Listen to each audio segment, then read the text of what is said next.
mbere na mbere ni ubutumwa dushaka gutanga bujyanye n'imodoka yafashwe ifatirwamo inzoga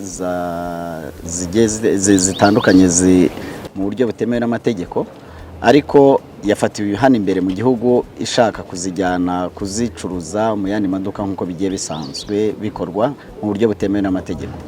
Rero tuributsa abantu bakora ubucuruzi, yaba bakoresha imodoka cyangwa ubundi buryo, mwabonye ko iriya modoka bashyizeho ikindi gitanda bayongeraho ibindi bice imbere, bacamo n'ibyumba bigiye bitandukanye ku buryo hajyamo amakarito agera kuri 22.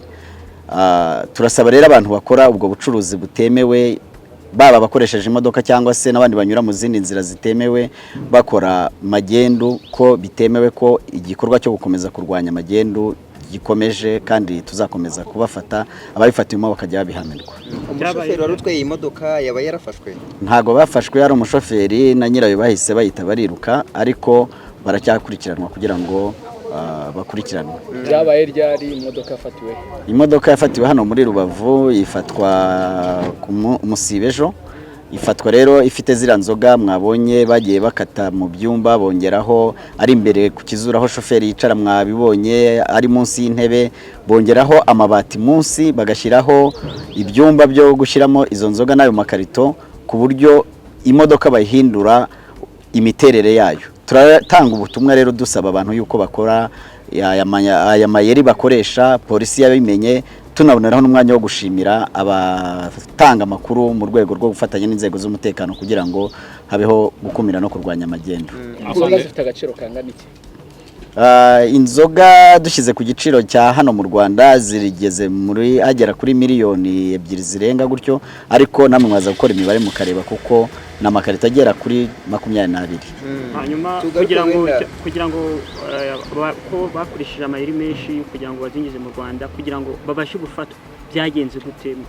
Ni amakuru twagiye duhabwa n'abaturage cyangwa se abo dukorana umunsi ku munsi, bakabasha kuduha amakuru, ndetse natwe nayo tuba dufite ku giti cyacu tugenda dufatanya rero dukusanya ayo makuru kugira ngo ibi bigerweho, habeho gufata izi modoka ndetse n'ibindi bikorwa nk'ibi. Imipaka irafunzwe muri iki gihe bijyanye wenda imipaka ntifunzwe, ahubwo hagabanyijwe urujya n'uruza mu mipaka. Reka mvuga iby'umuvugizi wa guverinoma yavuze, aba bantu ntibari kwambuka, harimo harambuka ibiribwa gusa, kandi tuzi ko hariya inzoga zituruka zamuka mu buryo bwemewe n'amategeko ubundi zikajya no gucururizwa i Kigali.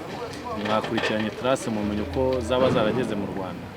Zishobora kuba zaraje na mbere yaho yuko imipaka ifungwa, ariko akaba ari hamwe na hamwe zishobora kuba ziri mu madepo.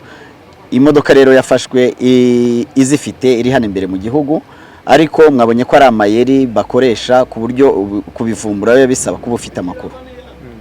Tugaruka ku bihano uyu muntu ashobora guhabwa. Ese ibihano bihagaze ute ku muntu winjije mu gihugu ibicuruzwa bitemewe n'amategeko cyangwa se yanyuze mu buryo butemewe n'amategeko? Umuntu wese ushaka kunyereza imisoro cyangwa ifitanye isano n'ibicuruzwa bisora, iyo abihamijwe n'urukiko ashobora gufungwa hagati y'igifungo cy'imyaka 2 ariko itarenze imyaka 5, kimwe nuko ashobora gucibwa n'ihazabu ingana n'amadolari 5,000 tugendeye ku ngingo y'199 igenga East Africa. Ikindi mu bihano biba biteganyijwe aho twari tuvuze ku mushoferi ndetse n'ibicuruzwa, umushoferi nawe n'ikinyabiziga cyakoreshejwe mu gutwara amagendu se cyangwa mu gutwara ibicuruzwa bitemewe gitezwa cyamunara. Ikigo cy'igihugu cy'imisoro n'amahoro kirayifata, kirafatira, kikaba yatezwa cyamunara, ndetse n'ibicuruzwa bigatezwa cyamunara, cyangwa byari ibicuruzwa bitujuje ubuziranenge bitewe n'igihugu nabwo bikangizwa. Murakoze. Afande, twavuga ko ishusho y'ubucuruzi wenda bwambukiranya imipaka butemewe uyu munsi hagaze?